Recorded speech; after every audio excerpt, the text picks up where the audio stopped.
Hey everyone, नमस्ते class 10। कैसी है मेरी ऑसम जनता?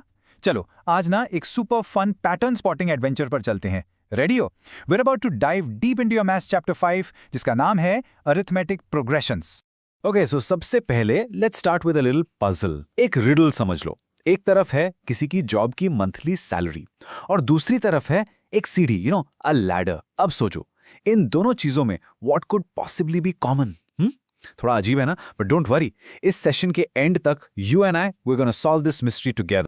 Alright, clue number 1। ध्यान से देखो, ये है रीना की सैलरी। स्टार्टिंग थी 8,000 रुपए, फिर नेक्स्ट ईयर हो गई 8,500 और उसके बाद 9,000। नोटिस किया कुछ? इन नंबर्स को देखो, 8,000, 8,500, 9,000। कोई पैटर्न दिख रहा है क्या? ओके, अब आते हैं क्लू नंबर 2 पर। वो लैडर याद है? उसके जो रंग्स हैं यानी जो डंडे हैं उनकी लेंथ देखो। नीचे से ऊपर जाते हुए वो छोटे होते जा रहे हैं। पहले 45 सेंटीमीटर, फिर 43 सेंटीमीटर, फिर 41 सेंटीमीटर एंड सो ऑन। अब अ लिटिल सोचो, रीना की सैलरी और ये लैडर के रंग्स, इन दोनों नंबर लिस्ट्स में व्हाट्स द कनेक्शन? क्या स्पेशल बात है इनमें? Okay, time to crack the code. इन दोनों एग्जांपल्स में ना एक हिडन रूल छुपा हुआ है, एक बहुत ही स्पेशल सा पैटर्न। चलो detective mode on, let's find it. देखो पैटर्न्स ना कई तरह के हो सकते हैं। लेफ्ट में देखो रीना की सैलरी। यहां क्या हो रहा है? हर बार एक फिक्स्ड अमाउंट यानी 500 रुपीज ऐड हो रहा है, right? 8,000 plus 500 is 8,500 plus 500 is 9,000। It's all about addition. लेकिन अब राइट साइड वाले एग्जाम्पल को देखो, इस सेविंग स्कीम। यहां 10,000 से 12,500 हुआ, यहां कुछ मल्टीप्लाई हो रहा है। So you see, some patterns grow by adding, others by multiplying. और आज हमारा पूरा फोकस उस एडिंग वाले स्पेशल पैटर्न पर है। और पता है क्या? मैथ्स में इस अमेजिंग एडिंग वाले पैटर्न का एक स्पेशल नाम भी है। It has an official identity and that name is, drum roll please, arithmetic progression. हाँ, और हम इसे शॉर्ट में प्यार से एपी बुलाएंगे। So what exactly is an arithmetic progression और एन एपी? सिंपल सी बात है, ये एक ऐसी लिस्ट ऑफ नंबर्स हैं जिसमें आपको हर अगला नंबर पिछले नंबर में एक फिक्स्ड नंबर ऐड करके मिलता है। दैट्स इट, इतना simple. And guess what? This is the answer to our puzzle. Reena की सैलरी वो भी एक एपी है और लैडर के रंग्स वो भी एक एपी हैं। Both were following the same special rule. चलो let's look at a few more examples to get this idea locked in. देखो पहला वाला 1 2 3 4, यहां क्या ऐड हो रहा है? Of course 1, simple. अब दूसरा देखो 100, 70, 40, 10, यहां नंबर्स कम हो रहे हैं। इसका मतलब हम 30 सब्ट्रैक्ट कर रहे हैं, या फिर वी कैन से कि हम -30 ऐड कर रहे हैं, राइट? Same thing. और ये फोर्थ वाला देखो 3 3 3 3, ये भी एपी है। यहां क्या ऐड हो रहा है? कुछ नहीं, मतलब 0 ऐड हो रहा है। सो यू सी, ये सारे के सारे एग्जांपल्स एपीज हैं।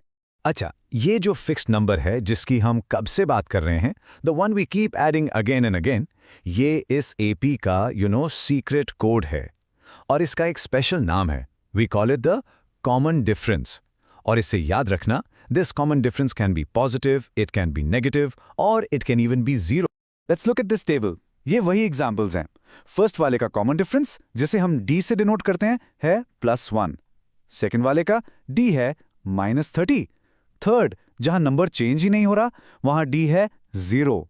और लास्ट वाले में डी है -0.5। और इसे निकालना, इट्स सुपर इजी। आपको बस किसी भी टर्म से उसके एकदम पिछला वाला टर्म माइनस करना है। जैसे सेकंड लिस्ट में आप 70 - 100 करके देखो, क्या मिला? -30। That's it, easy piece. Alright, so अब तक हम समझ गए हैं कि एपी होता क्या है। बट अब क्वेश्चन अराइजेस, अगर हमें खुद का एपी बनाना हो तो क्या चाहिए? What are the main ingredients? Well, it's actually really simple. You only need 2 basic things. और ये है हमारे 2 building blocks, the 2 heroes of every AP. सबसे पहले A. A का मतलब है the first term. ये हमारी सीरीज का स्टार्टिंग पॉइंट है। कहानी यहां से शुरू होती है। और दूसरा हीरो है D, यानी हाँ बिल्कुल सही, the common difference. ये वो फिक्स स्टेप है जो हम हर बार आगे बढ़ने के लिए लेते हैं। बस अगर आपको ए और डी पता है ना, you can write the entire AP no matter how long it is. तो चलो इसका ब्लूप्रिंट देखते हैं। इसे हम general form of an AP भी कहते हैं। सोचो ये एक रेसिपी है। Step 1, start with the first term a. Step 2, to get the second term बस डी ऐड कर दो, so we get a + d। Step 3, third term के लिए क्या करेंगे? सेकेंड टर्म में फिर से d ऐड करेंगे। सो a plus d becomes a plus 2d. देख रहे हो pattern? The next one will be a plus 3d and it just keeps going. a plus d, a plus 2d, a plus 3d. It's so logical and beautiful, isn't it? Great! So now you know the building blocks of an AP. The first term, A, and the common difference, D. You're almost an expert. But wait, there's one more small thing to know before we move on. You see, APs come in two main types. On the left, we have something called a finite AP. Finite मतलब जिसका end हो. It has a last term. जैसे हमारी ladder के rungs, वो नीचे से शुरू होते हैं और ऊपर आकर एकदम end हो जाते हैं. The list of numbers stops. But on the right, we have an infinite AP. Infinite मतलब जो चलता ही जाए, forever. जैसे रीना की salary. Theoretically वो बढ़ती ही जाएगी. It doesn't have a last term. See the difference? One stops, the other goes on forever. Okay, so now it's your turn. आपका आज का mission, should you choose to accept it, is to become an AP detective in your own life. अपने आसपास देखो, where can you spot an arithmetic progression? Maybe in your pocket money, या आपके video game scores में, या शायद आपके घर की stairs में. ढूंढो, and when you find one, tell me in the comments below. I am really excited to see what you discover. Until next time, keep looking for the math that's hidden all around you. Hello students and welcome back. This is our explainer on arithmetic progressions chapter 5. पिछली बार हमने सारे basics cover कर लिए थे, right? तो आज we're going to dive a little deeper. तो चलो थोड़ा डिटेक्टिव वाला काम करते हैं. नंबर्स के बीच में छुपे हुए सीक्रेट पैटर्न्स को ढूंढते हैं. रेडी? ओके, स्क्रीन पे देखो. यहाँ दो लिस्ट्स हैं. लिस्ट ए में एक बहुत सिंपल एकदम कांस्टेंट पैटर्न है. हर अगला नंबर 6 से बढ़ रहा है. बट लिस्ट बी, उसका पैटर्न थोड़ा अलग है. Can you spot it? क्या डिफरेंस दिख रहा है? अब मज़ेदार बात यह है कि इन दोनों में से एक लिस्ट एक अरिथमेटिक प्रोग्रेशन यानी एपी है. पर ऐसा क्या स्पेशल रूल है जो एक लिस्ट को एपी बनाता है? चलो मिलकर पता करते हैं. ऑलराइट, अगर हमें कोई भी एपी मिस्ट्री सॉल्व करनी है तो हर डिटेक्टिव को 2 स्पेशल क्लूज की जरूरत पड़ती है, और ये है हमारे सीक्रेट वेपन्स ए और डी. तो आते हैं हमारे पहले क्लू पर. ये है ए, जिसे हम कहते हैं फर्स्ट टर्म. बहुत ही सिंपल है रियली. ए बस हमारी नंबर लिस्ट का स्टार्टिंग पॉइंट है, वो पहला नंबर जहां से सीक्वेंस शुरू होता है. और हमारा दूसरा और बहुत इंपॉर्टेंट क्लू है डी, यानी कॉमन डिफरेंस. यही है वो सीक्रेट स्टेप. ये वो फिक्स्ड नंबर है जिसे हम हर टर्म में ऐड करते जाते हैं to get the next one. और पता है, इस क्लू डी को ढूंढना इट्स सुपर इजी. आपको बस इतना करना है कि किसी भी टर्म में से उसके ठीक पहले वाला टर्म सब्ट्रैक्ट कर दो. That's it. Simple, right? Okay, I think we are ready. अपने डिटेक्टिव टूल किट को यूज करने का टाइम आ गया है. Let's go. चलो कुछ केसेस इन्वेस्टिगेट करते हैं और चेक करते हैं कि वो एप्स हैं या नहीं. So here's our first case file. List को देखो, 6, 9, 12, 15 and so on. Time for the constant difference test. Let's see what we find. Okay, let's do the math. 9 minus 6 क्या मिलता है? 3. ठीक है. अब 12 minus 9 अगेन 3, और 15 minus 12 वो भी 3 है. The result is the same every single time. तो वर्डिक्ट क्या है? Case solved. ये बिल्कुल एक एपी है. इसका फर्स्ट टर्म ए क्या हुआ? 6, और कॉमन डिफरेंस डी वो है 3. Crystal clear? ऑलराइट, अब अपने दूसरे केस पर चलते हैं. याद है जो हमने एकदम स्टार्ट में देखा था? The list is -2, 2, -2, 2. चलो इस पर भी वही कांस्टेंट डिफरेंस टेस्ट अप्लाई करके देखते हैं. ओके, ध्यान से देखना. जब हम सेकंड टर्म यानी 2 से फर्स्ट टर्म -2 को सब्ट्रैक्ट करते हैं तो हमें मिलता है 4. लेकिन वेट अ मिनट, जब हम थर्ड टर्म -2 से सेकंड टर्म 2 को सब्ट्रैक्ट करते हैं तो आंसर आता है -4. ओह, तो यहाँ डिफरेंसेस सेम नहीं है. पहले 4 आया फिर -4. इसका मतलब ये एक फॉल्स लीड था. This list is not an AP. Rule एकदम सिंपल है, याद रखना. The difference has to be constant, always. Okay, so now that we know the rules, let's see how these detective skills actually apply in real life. और हाँ, specially उन problems में जो आपको अपनी टेक्स्ट बुक में मिलेंगे. जरा एक रियल वर्ल्ड सिचुएशन के बारे में सोचो. मान लो आप एक टैक्सी लेते हो. पहले किलोमीटर का किराया है 15 रुपए, उसके बाद हर एक्स्ट्रा किलोमीटर के लिए 8 रुपए बढ़ जाते हैं। सो द क्वेश्चन इज, क्या ये एक एपी बनाता है? What do you think? चलो इसे step by step break down करते हैं। पहले किलोमीटर का फेयर 15 रुपीस, ठीक है। 2 किलोमीटर के लिए कितना होगा? 15 रुपीस प्लस 8 यानी 23 rupees.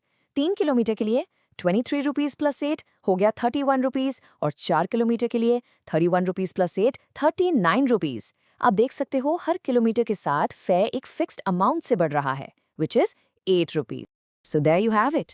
This is a perfect real-life example of an arithmetic progression. ये जो फेरिस की लिस्ट है ना, 15, 23, 31 and so on, ये एक AP है, जिसका फर्स्ट टर्म A है 15 और कॉमन डिफरेंस D है 8। और अब आते हैं सबसे एक्साइटिंग पार्ट पर। अब हम APS को यूज करके फ्यूचर प्रिडिक्ट करेंगे। हाँ, मतलब आगे क्या होने वाला है ये पता लगाएंगे। Let's take an example. Reena की सैलरी पे फोकस करते हैं। उसको एक जॉब मिलती है, स्टार्टिंग सैलरी है 8,000 रुपए और हर साल उसको 500 रुपए का इंक्रीमेंट मिलता है। तो उसकी जो ईयरली सैलरी है वो एक एपी बनाती है, राइट? 8,000 फिर 8,500 फिर 9,000 एंड इट गोज ऑन। अब यहाँ एक पैटर्न नोटिस करो। रीना की थर्ड ईयर सैलरी को हम ऐसे भी तो लिख सकते हैं, starting salary 8,000 rupees plus 3 - 1 multiplied by the increment यानी 500 रुपीज। और यही सेम पैटर्न फोर्थ ईयर के लिए भी काम करेगा। 8,000 प्लस 4 - 1 टाइम्स 500। देख रहे हो, हम इंक्रीमेंट को योर नंबर से एक कम करके मल्टीप्लाई कर रहे हैं। You getting the hang of it? इस स्कूल पैटर्न को यूज करके हम फिफ्थ ईयर की सैलरी भी निकाल सकते हैं बिना स्टेप बाय स्टेप ऐड किए। सो 8,000 प्लस 5 - 1 यानी 4 मल्टीप्लाइड बाय 500 और टोटल क्या हुआ? Correct, 10,000 rupees. तो 5वें साल के लिए तो ये काफी इजी था, लेकिन जस्ट थिंक अबाउट इट, अगर हमें उसकी सैलरी 20th ईयर के लिए पता करनी हो तब क्या कोई और भी फास्ट तरीका है? कोई जनरल फॉर्मूला जिससे हम किसी भी साल की सैलरी निकाल पाएं? वेल, इसके बारे में हम अगले एक्सप्लेनर में बात करेंगे। So stay curious and keep thinking. नमस्ते स्टूडेंट्स और वेलकम है आपका। आज हम अरिथमेटिक प्रोग्रेशंस यानी एपी का एक ऐसा सुपर फॉर्मूला सीखने वाले हैं ना, जिससे सीरीज के लंबे से लंबे क्वेश्चंस भी सेकंड्स में सॉल्व हो जाएंगे। तो चलिए शुरू करते हैं। सोचो जरा, क्या हो अगर आप अपनी फ्यूचर सैलरी प्रिडिक्ट कर पाओ, वो भी सिंपल मैथ से? अमेजिंग होगा ना? इम्पॉसिबल लग रहा है? चलो मैं दिखाता हूं कि ये कैसे बिल्कुल पॉसिबल है। तो चलो इस पजल को थोड़ा आराम से ब्रेक डाउन करते हैं। सोचो आपकी फर्स्ट जॉब लगी, कॉन्ग्रेचुलेशंस। स्टार्टिंग सैलरी है 8,000 रुपीज और कंपनी हर साल आपको 500 रुपीज का इंक्रीमेंट दे रही है। नाइस। अब सवाल ये है, 15 साल बाद सैलरी क्या होगी? या फिर सोचो 25 साल बाद। अब आप एक साल ऐड करते रहोगे तो एग्जाम खत्म हो जाएगा, और टाइम ही तो सबसे प्रेशियस है, राइट? तो इस पजल को क्रैक करने के लिए ये है हमारा आज का प्लान। हम पहले द सैलरी पजल को आगे बढ़ाएंगे, फिर मैं आपको इंट्रोड्यूस करूंगा द एपी सुपर फॉर्मूला से। उसके बाद हम फॉर्मूला को एक्शन में देखेंगे, थोड़ा पीछे से काम करके ट्रिकी सवाल सॉल्व करेंगे और एंड में कुछ रियल वर्ल्ड एपी पजल्स भी सॉल्व करेंगे। रेडी हो? Let's go. ठीक है, तो section 1 the AP super formula. इस पजल को सॉल्व करने का ना एक सीक्रेट कोड है, एक सुपर फॉर्मूला जो इस जैसे हर प्रॉब्लम को चुटकियों में सॉल्व कर देगा। चलिए इस पैटर्न को अनलॉक करते हैं मिलके। यहां पैटर्न को ध्यान से देखो। सेकेंड ईयर की सैलरी क्या है? 8,000 प्लस एक बार 500। थर्ड ईयर 8,000 प्लस 2 बार 500। फोर्थ ईयर में 8,000 प्लस 3 बार 500। कुछ नोटिस किया आपने?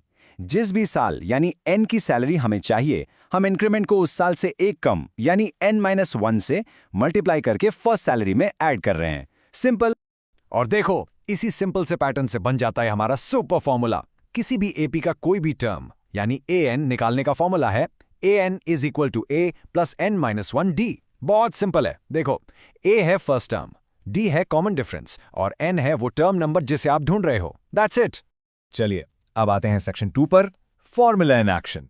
बहुत थ्योरी हो गई, अब इस फॉर्मूला को यूज करके कुछ एक्चुअल प्रॉब्लम सॉल्व करते हैं। Are you ready? Okay, problem number 1। एक एपी दी गई है 2, 7, 12 एंड सो ऑन। हमें इसका 10th टर्म फाइंड करना है। सिंपल है, चलो करते हैं। हमेशा याद रखो, मैथ्स में सबसे पहला स्टेप जो पता है उसको लिख लो। तो यहां फर्स्ट टर्म ए क्या है? बिल्कुल 2। कॉमन डिफरेंस d, वो है 7 - 2 यानी 5, और कौन सा टर्म निकालना है? 10th, तो n हो गया 10। परफेक्ट। ओके, अब आता है सबसे इजी पार्ट। बस ये वैल्यूज फॉर्मूला में डाल देनी है। तो 8n हो जाएगा 2 प्लस ब्रैकेट में 10 - 1 मल्टीप्लाइड बाय 5। सिंपल। तो ये बना 2 प्लस 9 इंटू 5 यानी 2 प्लस 45, और आंसर आ गया 47। देखा, लिटरली सेकंड्स लगे, इसीलिए इसको सुपर फॉर्मूला कहते हैं। चलो एक और प्रॉब्लम ट्राई करते हैं। इस बार थोड़ा सा ट्विस्ट है। एपी है 21, 18, 15 और ये नीचे जा रही है। सवाल है कि इसमें -81 कौन से नंबर का टर्म है। इस बार ध्यान दो, हमें टर्म की वैल्यू पता है, हमें उसकी पोजीशन यानी n ढूंढनी है। ठीक है, तो क्या क्या गिवन है? फर्स्ट टर्म a है 21, अब कॉमन डिफरेंस d क्या होगा? 18 - 21, ये हुआ -3। इस नेगेटिव साइन को बिल्कुल मत भूलना स्टूडेंट्स, यहां बहुत सिली मिस्टेक्स करते हैं। और an यानी nth टर्म है -81। चलो अब वैल्यूज फॉर्मूले में रखते हैं। -81 is equal to 21 plus n-1 multiplied by -3। अब बस इस इक्वेशन को n के लिए सॉल्व करना है। 21 को लेफ्ट साइड ले जाओ, -3 से डिवाइड करो और आपको n की वैल्यू मिल जाएगी 35। इसका मतलब -81 इस AP का 35th टर्म है। सिंपल। अच्छा, इसी से जुड़ा एक क्विक क्वेश्चन, क्या इस AP में कहीं पर 0 आएगा? चलो चेक करते हैं। हम अज्यूम कर लेते हैं कि an 0 है और देखते हैं n की वैल्यू क्या आती है।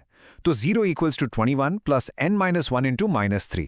इसे सॉल्व करने पर n की वैल्यू आती है 8। क्योंकि 8 एक प्रॉपर होल नंबर है, इसका मतलब यस, इस AP का 8th टर्म 0 है। Okay, section 3 working backwards and tricky puzzles. अब तक जो हमने किया वो आसान था। अब थोड़ा लेवल अप करते हैं और देखते हैं कि ये सुपर फॉर्मूला ट्रिकी पजल्स को कैसे सॉल्व करता है। तो ये रहा पजल नंबर 1। एक AP है 10, 7, 4 और आखिरी टर्म है -62।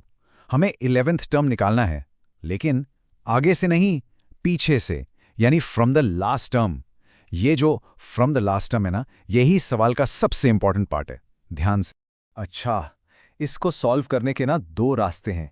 एक है लंबा तरीका, पहले टोटल टर्म्स फाइंड करो, फिर सोचो कि पीछे से 11 टर्म आगे से कौन सा होगा, फिर फॉर्मूला लगाओ। बहुत लंबा काम है। और दूसरा है द स्मार्ट वे। पता है क्या करना है? बस AP को रिवर्स कर दो, पूरा पलट दो। अब हमारी नई AP शुरू होगी -62 से -59 एंड सो ऑन। यहां फर्स्ट टर्म बन गया -62 और D हो गया +3। अब तो बस इस नई AP का 11 टर्म निकालना है। आंसर दोनों से एग्जैक्टली सेम आएगा, -32। स्मार्ट है ना? ये एक रियल एग्जाम हैक है। चलिए अगला पजल। एक लिस्ट दी गई है 5, 11, 17, 23। हमें बस इतना चेक करना है कि 301 इस लिस्ट का पार्ट है या नहीं। तो इसको चेक करने के लिए हम अज्यूम कर लेते हैं कि 301 हमारा n है और n की वैल्यू निकालते हैं। फॉर्मूला यूज करने पर n की वैल्यू आती है 151 डिवाइडेड बाय 3, जो कि एक फ्रैक्शन है। But wait a minute, term का नंबर n तो हमेशा एक पॉजिटिव होल नंबर होता है ना? First term, second term, 10th term. कभी 3.5 टर्म सुना है? नहीं ना, क्योंकि n एक फ्रैक्शन है। इसका सीधा सा मतलब है 301 इस AP का टर्म हो ही नहीं सकता। और अब हम आते हैं अपने आखिरी और सबसे इंटरेस्टिंग सेक्शन पर, रियल वर्ल्ड AP पजल्स। चलो देखते हैं कि ये AP हमारी डेली लाइफ में कहाँ छुपा होता है। याद रखो, मैथ्स सिर्फ किताबों में नहीं है, हमारे आसपास है। एक सिचुएशन इमेजिन करो, अपने 1000 रुपीस को 8% सिंपल इंटरेस्ट पर इन्वेस्ट किया। सवाल ये है कि हर साल के एंड में जो इंटरेस्ट मिलेगा, क्या वो एक अर्थमेटिक प्रोग्रेशन बनाएगा? चलिए पता करते हैं। चलिए देखते हैं। पहले साल का इंटरेस्ट होगा 80 रुपए। दूसरे साल के एंड तक टोटल इंटरेस्ट हो जाएगा 160 रुपए। तीसरे साल तक 240। कुछ पैटर्न दिख रहा है? 80, 160, 240। अरे वाह, ये तो एक परफेक्ट AP है, जिसका फर्स्ट टर्म A 80 है और कॉमन डिफरेंस D भी 80 है। तो अब देखो, अगर हमें 30 साल के एंड का इंटरेस्ट निकालना है तो हमें 30 बार कैलकुलेट नहीं करना पड़ेगा, क्योंकि अब हमारे पास क्या है? The super formula. हमें बस इस AP का 30th टर्म निकालना है। So A30 is equal to AT plus 30 - 1 multiplied by 80, जो कि हो जाता है 2400 रुपीज। बूम, आंसर आ गया सेकेंड्स में। तो इससे हमें क्या पता चलता है? कि पैटर्न्स हर जगह हैं। अब आपके लिए एक छोटा सा होमवर्क। सोचिए, आपकी डेली लाइफ में और कौन सी चीजें हैं जो एक प्रिडिक्टेबल पैटर्न यानी एक एपी फॉलो करती हैं? स्टेडियम की सीटिंग अरेंजमेंट या फिर आपकी मंथली सेविंग्स? इसके बारे में जरूर सोचना। अगले एक्सप्लेनर तक keep exploring and keep learning. नमस्ते। Hey everyone, and welcome back. In our last session, we totally nailed the nth term of an arithmetic progression. But today, things get really interesting. We're going to learn a super cool trick to find the sum of all the terms in any AP. And it's going to make your life so much easier. So let's jump right in. To get our heads around this, let's kick things off with a story from your textbook. This is Shakila, and she's saving money for her daughter. Now, on the surface, it's a simple story, but hidden inside is a fantastic math problem that's perfect for what we're learning today. So here's the deal. On her daughter's first birthday, Shakila puts 100 rupees in the box. On the second, 150. On the third, 200. You see the pattern, right? The big question is, after 21 birthdays, what's the total amount in that box? I mean, you could sit there and add up 21 different numbers, but no way. That would take forever. There has to be a smarter way, right? A shortcut. And you bet there's a shortcut. The inspiration for it comes from the story of a math legend, Carl Friedrich Gauss. The amazing part is, he came up with it when he was just 10 years old. His teacher gave the class a problem that was supposed to keep them busy for ages. This was the challenge. Find the sum of the positive integers from 1 to 100. The teacher probably thought, haha, this will take them all hour.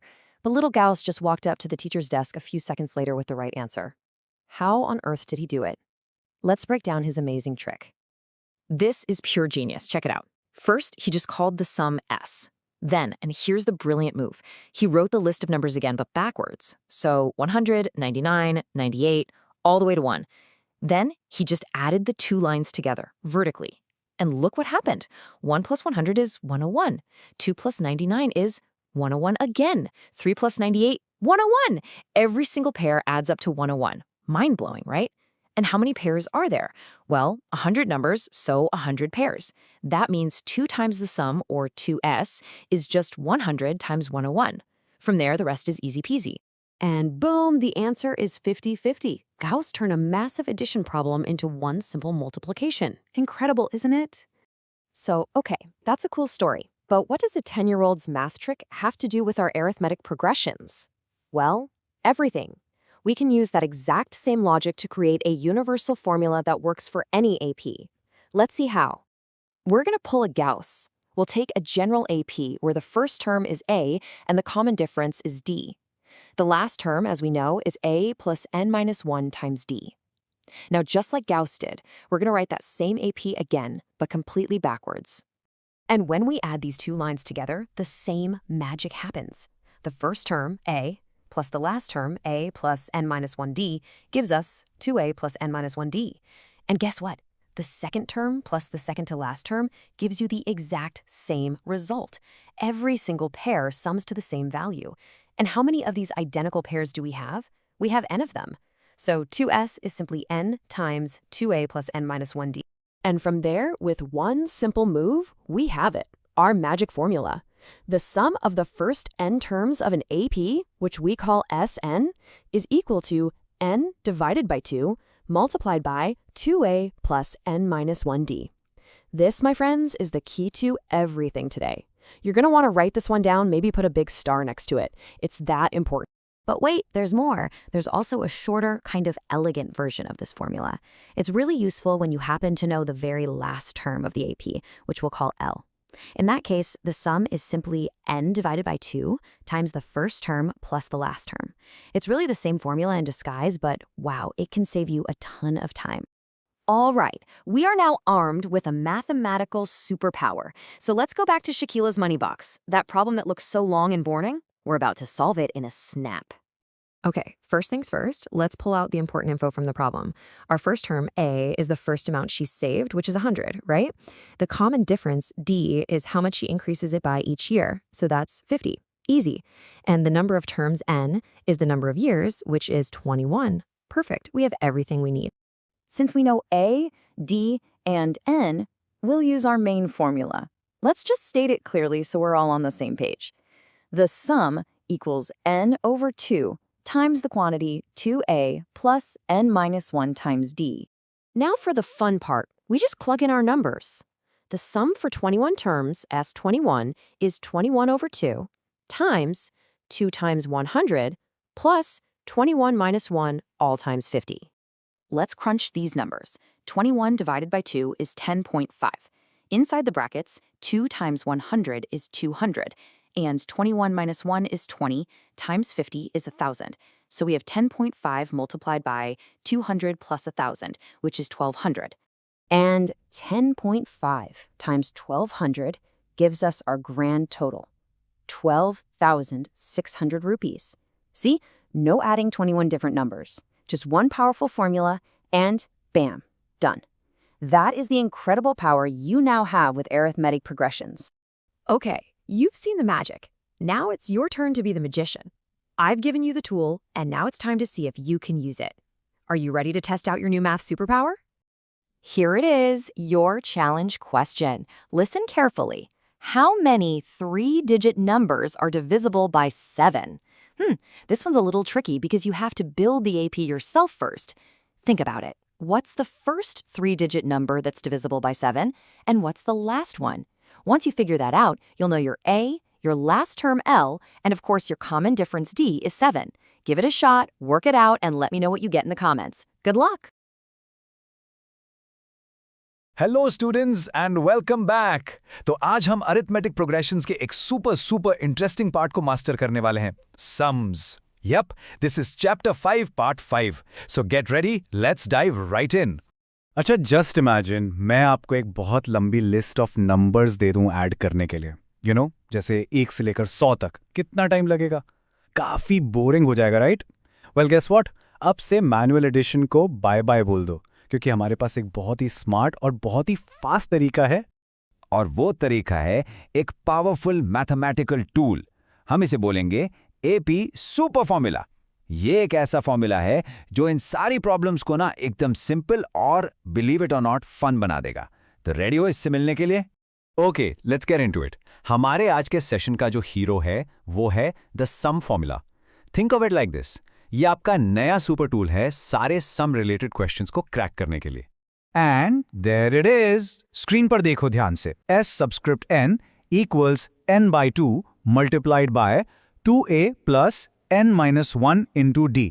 इसे अपनी notebook में लिख लो। This is it. यही है वो magic formula जिसके बारे में मैं बात कर रहा था। अब ये फॉर्मूला देखने में थोड़ा इंटिमिडेटिंग लग सकता है, बट इट्स रियली नॉट। देखो, Sn का मतलब है sum of first n terms. Simple. n है टोटल कितने टर्म्स हैं। a एज ऑलवेज हमारा फर्स्ट टर्म है और d है कॉमन डिफरेंस। सो अगर हमें पहले 10 इवन नंबर्स का सम निकालना है तो n क्या होगा? 10, a होगा 2 और d भी होगा 2। See, it's simple. चलिए, बहुत हो गई theory, time to put our new tool to the test. हमारा पहला चैलेंज एकदम स्ट्रेट फॉरवर्ड है। Let's see how this thing actually works. So ये है हमारा मिशन फ्रॉम एग्जाम्पल 11। हमें इस AP के पहले 22 टर्म्स का सम निकालना है। तो सबसे पहले A क्या है? फर्स्ट टर्म यानी 8। गुड। कॉमन डिफरेंस D क्या है? Well 3 minus 8 which is -5। और N नंबर ऑफ टर्म्स है 22। परफेक्ट। बस इन वैल्यूज को फॉर्मूला में प्लग इन करो, थोड़ा सा कैलकुलेशन एंड बूम, आंसर है -979। देखा कितना इजी था? Okay, ready? चलो लेवल थोड़ा सा अप करते हैं। अब हम फॉर्मूला को सीधे यूज नहीं करेंगे। We are gonna use it in a different way. Welcome to challenge 2 work backwards. Okay, तो इस बार मिशन थोड़ा सा अलग है। हमें पहले 14 टर्म्स का सम यानी S14 ऑलरेडी दिया हुआ है 1050।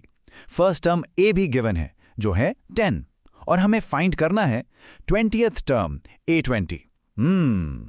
तो इसको सॉल्व कैसे करें? हमारा प्लान ऑफ अटैक क्या होगा? सिंपल। स्टेप 1, हम अपने सम फॉर्मूला में सारी गिवन इंफॉर्मेशन डाल देंगे। Sn पता है, n पता है, a पता है, मिसिंग क्या है? d। सो स्टेप 2, हम इस इक्वेशन को सॉल्व करके d निकाल लेंगे और जैसे ही हमें d मिल गया, स्टेप 3, 20th टर्म निकालना तो बच्चों का खेल है। So the key idea here is that we are using the sum formula to find the common difference. Alright, now for something really interesting. एक ऐसी प्रॉब्लम जिसका रिजल्ट आपको थोड़ा सा कंफ्यूज कर सकता है, मे बी इवन शॉक कर देगा। I like to call this the double answer mystery. सवाल ये है, एक AP है 24, 21, 18 एंड सो ऑन। इसके कितने टर्म्स को हम ऐड करें कि सम 78 आ जाए? Go on, take a moment, सोचो क्या हो सकता है आंसर। और जब हम इसे प्रॉपरली सॉल्व करते हैं तो हमें मिलता है n = 4 और n = 13। Wait, what? दो करेक्ट आंसर्स? ये कैसे पॉसिबल है? एक ही सवाल की दो सही जवाब। यही तो मिस्ट्री है। So let's solve this mystery. देखो, पहले 4 टर्म्स 24, 21, 18 और 15 को ऐड करोगे तो सम 78 आता है। ये तो क्लियर है। लेकिन ध्यान दो, इस एपी में डी नेगेटिव है, तो टर्म्स छोटे होते जाएंगे, फिर 0 आएगा और फिर नेगेटिव हो जाएंगे। तो होता यह है कि 5th टर्म से लेकर 13th टर्म तक जितने भी टर्म्स हैं उनका सम 0 है, क्योंकि सारे पॉजिटिव और नेगेटिव टर्म्स एक दूसरे को कैंसिल कर देते हैं। इसीलिए 4 टर्म्स का सम भी 78 है और 13 टर्म्स का सम भी 78 ही है। Mind blowing, right? ऑलराइट, अब एक प्रो शॉर्टकट की बारी। ये सम फॉर्मूला का एक स्पेशल केस है जो बहुत ही फेमस है और बहुत यूजफुल है, स्पेशली फॉर कॉम्पिटिटिव एग्जाम्स जहां हर सेकंड मायने रखता है। अगर आपको पहले n पॉजिटिव इंटीजर्स को ऐड करना है, फॉर एग्जाम्पल 1 + 2 + 3 अप टू 1000, तो एक एक करके ऐड मत करना, बस ये शॉर्टकट यूज करो, n × the n + 1 divided by 2। So for 1000 ये हो जाएगा 1000 × 1001 divided by 2। Simple, fast and incredibly effective. अब आपके दिमाग में ये जरूर आ रहा होगा कि ये सब ठीक है, एग्जाम्स के लिए इंपॉर्टेंट है, बट इसका रियल लाइफ में क्या काम है? तो चलिए एक रियल वर्ल्ड एग्जाम्पल देखते हैं। मान लो एक टीवी मैन्युफैक्चरर है, उसकी प्रोडक्शन हर साल एक फिक्स नंबर से बढ़ती है। जैसे ही आपने फिक्स नंबर सुना, आपके दिमाग में बत्ती जलनी चाहिए कि ये एक एपी है। हमें पता है कि तीसरे साल में उसने 600 सेट्स बनाए और 7वें साल में 700। हमें 3 चीजें फाइंड करनी है: पहले साल की प्रोडक्शन, 10th ईयर की प्रोडक्शन और पहले 7 सालों की टोटल प्रोडक्शन। तो जो इन्फॉर्मेशन दी है उससे इक्वेशंस बनाकर जब हम सॉल्व करते हैं तो हमें ए मिल जाता है 550। इसका मतलब पहले साल में 550 टीवी सेट्स प्रोड्यूस हुए थे।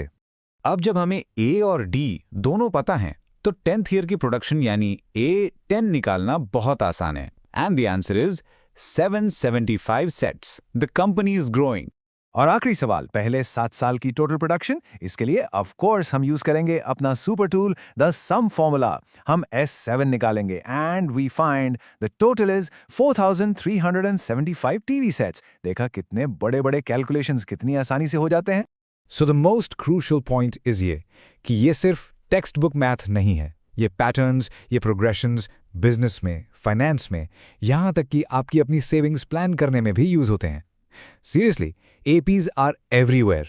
तो अब आपके लिए एक छोटा सा होमवर्क। अपनी लाइफ में देखो, अपने आसपास देखो, आपको और कहां अरिथमेटिक प्रोग्रेशन जैसे पैटर्न्स दिखते हैं। सोचिए, maybe a building's design, a flower's petals या स्पाइडर्स वेब। मैथ को अपनी दुनिया में ढूंढिए। It's more fun that way. See you in the next part. You know, have you ever noticed how some things in life seem to grow in a perfectly predictable way? Like, say, a daily fine, or maybe the distance in a race. They might seem totally random at first. But today, we're going to be mathematical detectives. We're on a mission to uncover the secret code that connects them all. So, what is this hidden connection I'm talking about? Well, we're going to look at 3 completely different problems. And your challenge, your mission, is to spot that common thread. Find the secret pattern that links every single one of them. Ready? Let's check out our first clue. All right, first up, I want you to picture a contractor. They're working on a huge construction project, but they're falling behind schedule. And for every single day they're late, they get hit with a penalty. But here's the catch. It's not the same penalty every day. Oh no, it gets bigger and bigger and bigger.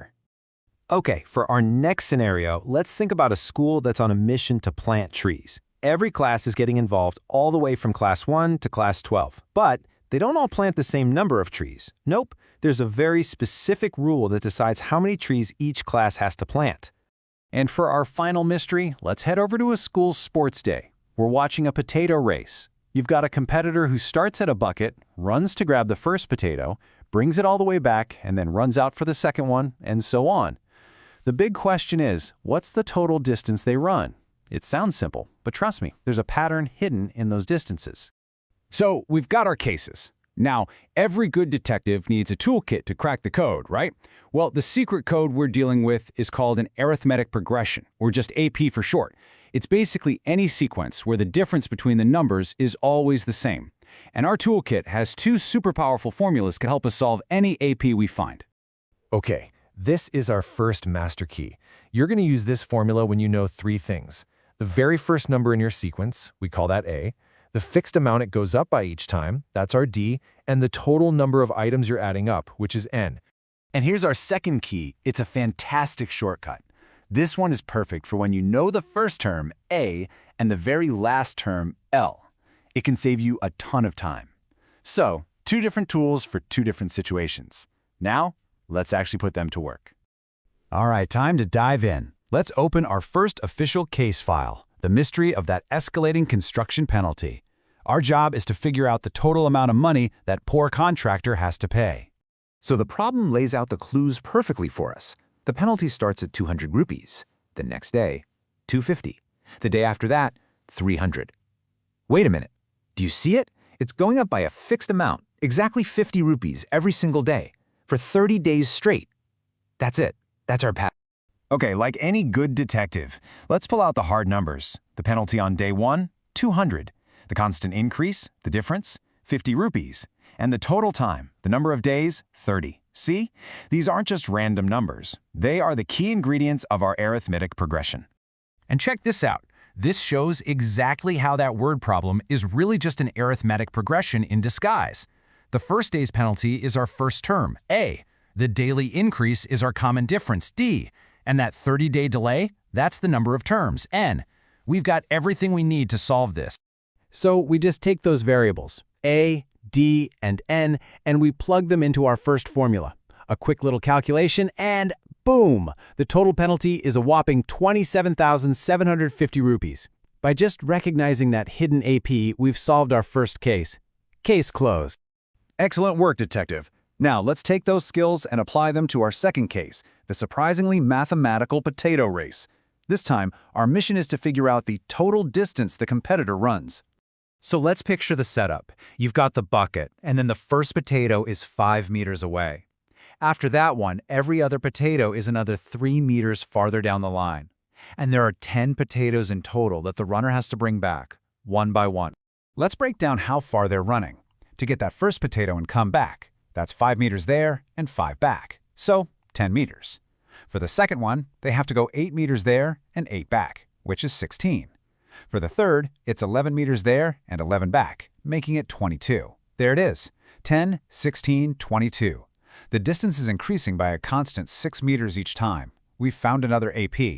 And you know what? Just like our last case, this problem maps perfectly to an AP.